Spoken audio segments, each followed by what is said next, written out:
pilek, demam. Hati-hati, itu bisa jadi gejala ISPA loh. ISPA menyerang hidung, tenggorokan, dan paru-paru. Baik anak-anak maupun lansia rentan untuk terkena ISPA. Gejala ISPA bisa berupa 1. Demam, lalu batuk, lalu yang ketiga bisa juga terdapat sesak napas, lalu juga dapat terjadi sakit tenggorokan.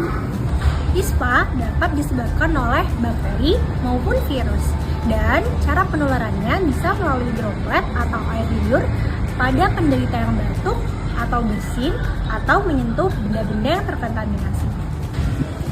Cegah ISPA dengan hindari kontak langsung dengan orang yang sakit, pakai masker di tempat umum, cuci tangan menggunakan sabun, dan jaga daya tahan tubuh. Lindungi keluarga dari ISPA, hidup sehat